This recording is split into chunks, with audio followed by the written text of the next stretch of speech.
that you saved someone's life, that someone was about to objectively be killed. Something was about to happen to them and you stood in front of them and you saved their life. And that's something that is written down in your record. What the Prophet ﷺ is saying, that if Allah Azza wa Jal saves someone's afterlife through you, it is better than the dunya and everything that is in it. And that's a personal incentive for you to think about first. What am I doing? What am I earning? A lot of times people assign value to themselves by different things. And what you assign value to yourself with tells you about what your heart actually values. And so someone says, what am I doing at home? Just raising a child. What am I doing just knowing these few people at work and this small circle, 1 or 2 non-Muslims, and mashallah, these people are running away with this and these people are running away with that, or this person is achieving this and this person is achieving that. For you to plant the seed of one person that says La ilaha illallah on this earth, that bi'idhnillahi ta'ala will grow gardens of people saying La ilaha illallah on this earth, is a life that's worth it. Now here's the thing. Allah Azza wa Jal tells us that نَكَ لَن تَهْدِي مَنْ أَحْبَبْتَ. You don't guide who you love.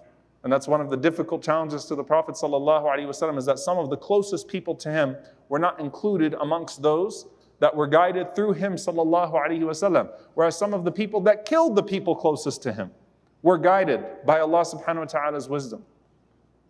You don't guide whom you love, but you can't say you love someone if you're not praying for their guidance.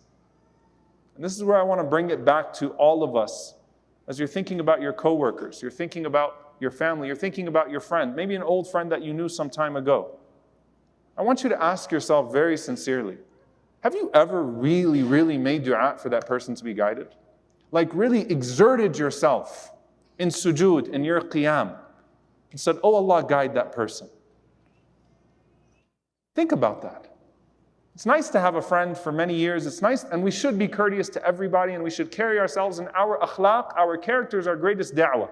But have you made dua for that person? Have you really thought to yourself, oh Allah, guide that person and let me be there? SubhanAllah, many of you witnessed Brother Ambry with Brother DeMario. SubhanAllah, I can tell you how much he wanted that moment. And it's years building up to it sometimes, but have you ever pushed yourself and said, Ya Allah, let me see that one person. Let me see that family member. Let me see that friend. Maybe you have. But if not, push yourself. Be sincere in your dua.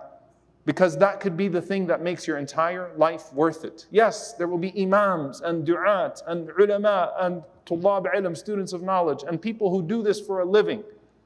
But you know what? At the end of the day, just like it's only Allah's guidance, it's also only Allah's acceptance. One of the scary things is that it may be that Allah Azza wa Jal guides hundreds of people, thousands of people through a person, but Allah does not accept it from them. And it may be that Allah subhanahu wa ta'ala guides one person through you, and Allah Azza wa Jalla accepts it from you. May Allah subhanahu wa ta'ala accept it from us all. Allahumma ameen.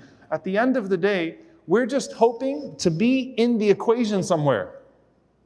To be somewhere in that line. But take it as a personal imperative. That when you're meeting someone, when you're with someone, that you want to show them the beauty of Islam. That you want it to shine through your character. And that you're going to apply yourself. And don't make the excuse, well, I don't know much anyway. I don't know much anyway. And it's a shame. It's a shame, and it's something we have to deeply interrogate ourselves for. If someone has known you for years and their hearts have not softened towards Islam, you need to ask yourself some pretty difficult questions. If someone has known you for years and does not have more clarity about what Islam is, and does not have some softness in their heart towards it because of your good character and the way that you distinguish yourself with the way that you carry yourself, you need to ask yourself some difficult questions at that point. We don't have the opportunity, the privilege to separate this da'wah out and to allocate it to this exclusive group of people. بَلِّغُوا عَنِّي وَلَوْ آيَةً.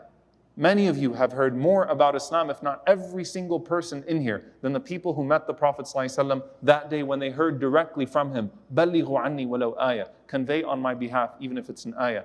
And even if that means supporting someone who's doing da'wah, playing a secondary role. Allah writes it all down.